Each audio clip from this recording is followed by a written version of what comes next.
FRP 샌딩을 할 때는 이렇게 저희가 이제 디스크판이라고 해가지고 디스크 페퍼를 사용을 하고요.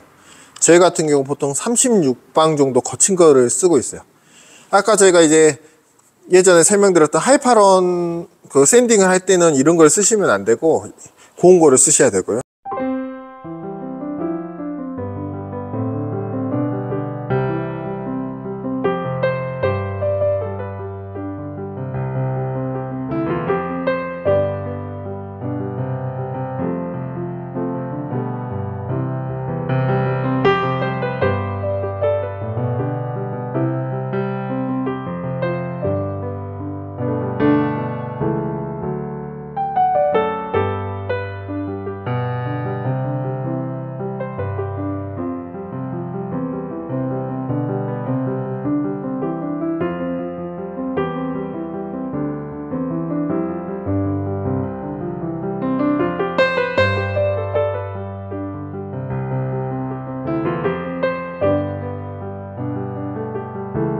자, 그러면 바깥에서 샌딩을 해왔기 때문에 시작을 한번 해보겠습니다.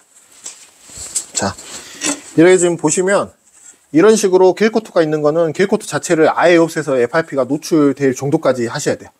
그리고 조금이나마 FRP가 노출이 안 된 부분이 없도록 다 제대로 이렇게 깊게 샌딩을 해주셔야 되고요. 자, 이것도 마찬가지로 자세히 보시면 여기는 샌딩을 안 한 부분, 이건 샌딩을 한 부분, 차이가 확 나시죠? 이렇게 샌딩을 해야 되고, 자세히 지금 보실지 모르겠지만 여기가 지금 샌딩이 잘 안 돼 있어요.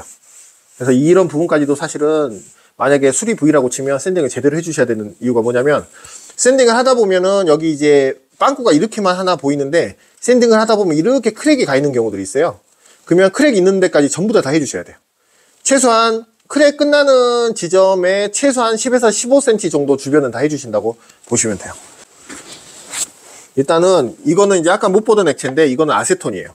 그래서 원래 FRP는 정석은 표면을 닦아주고 나서 컴프레셔로 불어주고 나서 항상 아세톤 가지고 표면을 세척을 해서 이물질을 무조건 제거를 해주셔야 돼요.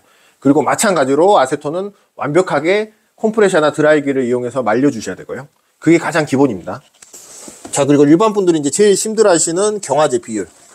이제 저희는 작업 속도가 좀 빠르기 때문에 임의대로 타서 쓰지만 보통 분들은 그렇게 하시면 안 되고요. 보통 이 커피컵 있잖아요. 커피컵에 저희가 음료수 병뚜껑.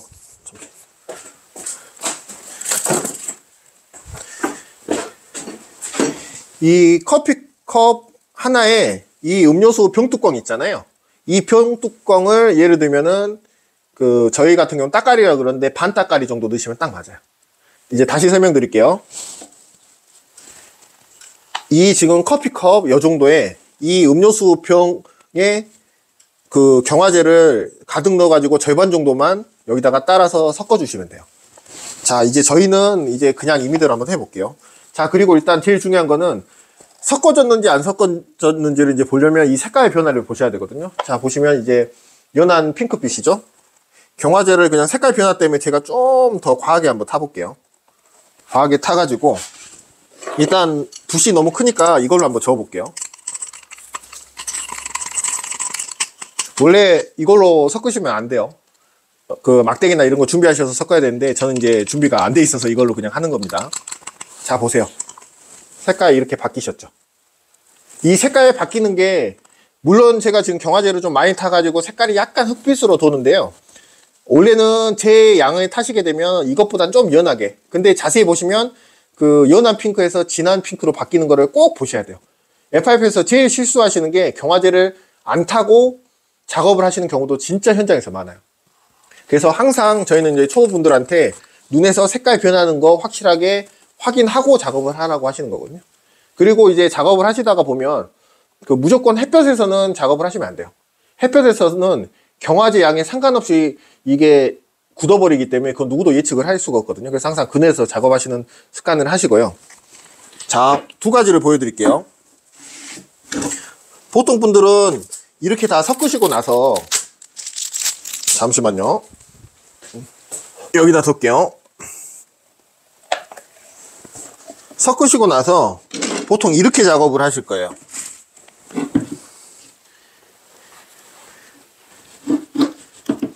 이렇게 바르시고, 이거 한 장 바르고, 또 이렇게 바르시고, 로빙 넣고,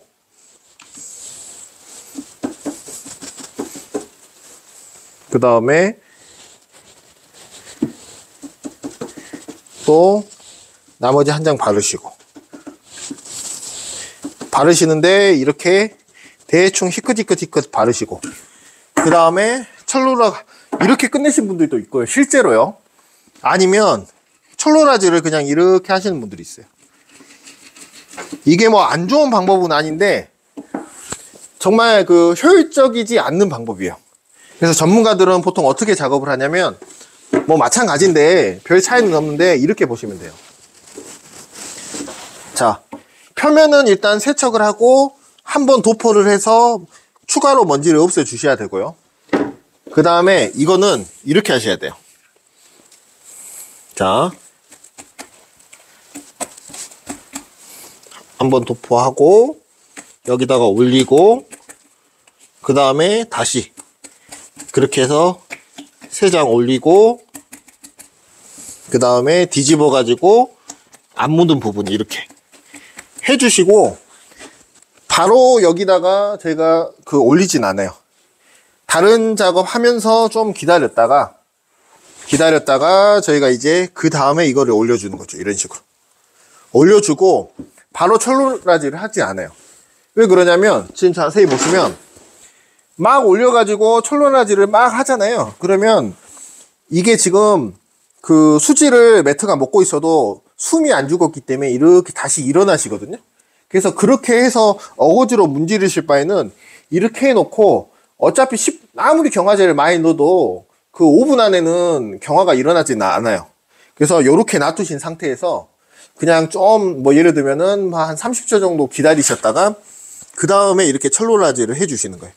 그러면 굉장히 밀착력도 좋고 숨이 죽어가지고 이렇게 공기충도 굉장히 잘 빠지죠. 그리고 특히 주의하실 점은 이 끝에를 많이 문질러 주셔가지고 거의 끝에 경계 부분이 도출되지 않게끔 이렇게 철로라지를 해주시는 게 관건이에요. 자, 요런 식으로 하시면, 자세히 보세요. 이건 지금 보시면 색깔이 거의 이렇게 수지 색깔 진하게 나와 있죠. 이거는 아까 대충 저희가 한 건데 보시면은 이렇게 희끗희끗 나와 있지 않아요? 이게 쉽게 얘기하면 숨이 아직까지 안 죽어 있다는 얘기세요. 그래서 이게 물론 이제 작은 거 수리할 때는 그렇게 많이 차이는 없을지 모르겠지만, 저희처럼 이제 큰 배들 작업을 하다 보면, 예를 들면 철로라 뭐 100번 할 거 20번만 살짝만 하게 되면 밀착력이 더 좋게 나오기 때문에 저희 같은 경우는 이런 식으로 작업을 해요. 그래서 다시 한번 이제 말씀을 드리지만, 한 장 한 장 올리신 것보다는 이렇게 종이 박스나 이런 걸 준비하셔가지고 거기에서 3장을 한 번에 한 다음에 시간 좀 기다리셨다가 부착하고 철로라지를 이렇게 꼼꼼히 해주시면 굉장히 좋습니다. 그래서 이런 식으로. 무슨 얘기인지 아시죠? 그러시고 여기 같은 경우에는 이제 샌딩 2의 부부에 FRP가 부착이 돼 있기 때문에 나중에 굳게 되면 여기는 분명히 샌딩해서 전부 다 날려주셔야 되겠죠. 그리고 여기에서 예를 들면 내가 만약에 그 세 프라이를 더 치고 싶다. 그러면 바로 이 위에다가 또 치시면 돼요. 6프라이 정도는 그냥 예를 들면 시간 상관없이 치셔도 그렇게 막 뭐 경화될 때 확 일어나고 그러진 않아요. 단 이제 이런 부분이 있죠. 예를 들면은 이렇게 천장 작업을 하는 경우에, 천장 작업 하는 경우 같은 경우에는 6개를 한 번에 해버리시면 무게 때문에 굵기장이 떨어져요. 그래서 세 프라이 작업하고 반경화 일어나면 그 다음에 세 프라이 작업하고 뭐 그런 게 있는데, 이런 부분들은 이제 저희가 FRP 관련돼 가지고는 앞으로도 저희가 그 많은 작업 방법들을 올려드릴 테니까요. 참고하시고 오늘은 여기까지 하겠습니다. 그리고 항상 이렇게 쓰고 남은 FRP 같은 경우에는요, 나중에 혹시나 이렇게 불이 날 수가 있기 때문에 쓰레기통에 절대 부으시면 안 되고, 햇볕 보는데 바깥에다가 그냥 이렇게 햇볕 보게끔 밖에다 놔두세요. 그래서 자연스럽게 연기 나서 탈 수 있도록. 절대로 쓰레기통에다가 이거 부으시면 불이 날 수도 있기 때문에 정말 조심하셔야 됩니다. 자, 오늘 수리는 여기까지.